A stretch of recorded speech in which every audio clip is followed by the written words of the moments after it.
క్రాస్‌ని మనం ఎగతాళి చేసేటప్పుడు, క్రాస్ మీద ఆయన ఇచ్చినటువంటి ఎథిక్, సిలువ మీద ఆయన ఇచ్చినటువంటి నైతిక విలువ ఏంటో తెలుసా? సిలువ ఎక్కే ముందు ఆయన దాన్ని నోటి మాటలతో చెప్పాడు.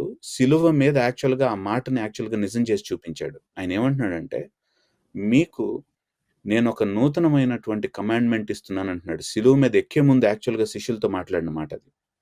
ఏంటి ఆ నూతనమైనటువంటి ఆజ్ఞ ఏంటో తెలుసా?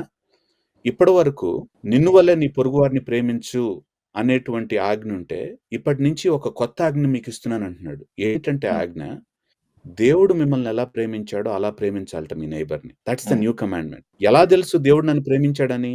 దేవుడు నన్ను ఎలా ప్రేమించాడంటే, ఇంకొకడిని అవమానించటం, ఇంకొకడిని చంపేయటం కాదట ప్రేమంటే. ఇంకొకడి కోసం చచ్చిపోవటంట, ఇంకొకడి కోసం అవమానాన్ని తీసుకోవటంట ప్రేమంటే. So, I think we need to see క్రాస్‌ని ఎగతాళి చేసేటువంటి వాళ్ళకి, హ్యుమానిటీని యాక్చువల్‌గా ఎలా ట్రీట్ చేయాలో కూడా తెలీదు వాళ్ళకి. అందుకనే క్రాస్‌ని ఎగతాళి చేసినటువంటి వాళ్ళందరూ గూడా వేరే వాళ్ళని రెచ్చగొట్టటం, ఒకళ్ళని ఇంకొకళ్ళు అవమానించండి అని రెచ్చగొట్టటం ఎందుకు మనం చూస్తామో తెలుసా? కారణం ఏంటో తెలుసా?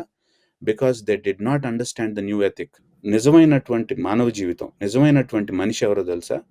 పక్కన వాడిని హ్యూమిలియేట్ చేసేటువంటి వాడు కాదు. పక్కన వాళ్ళని యాక్చువల్‌గా కించపరిచి నీచంగా చూపించేటువంటి వాడు కాదు. పక్కన వాడి కోసం వాడి యొక్క నీచత్వాన్ని కూడా మన మీద వేసుకొని, వాడి బాగు కోసం ప్రాణం కూడా పెట్టగలిగినంత మనం చేస్తాం చూసారా? అది నిజమైనటువంటి మానవత్వం. అది ప్రపంచంలో ఒకే ఒక వ్యక్తి చేసి చూపించారు. చనిపోయేంతగా.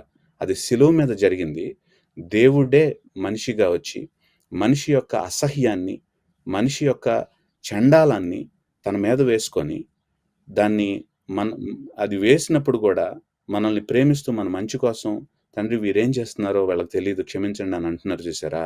అది నిజమైనటువంటి ఎథిక్. సిలువ ఎక్కే ముందు సిలువ ఎక్కిన తర్వాత దాన్ని చేసి చూపించాడు ఆయన.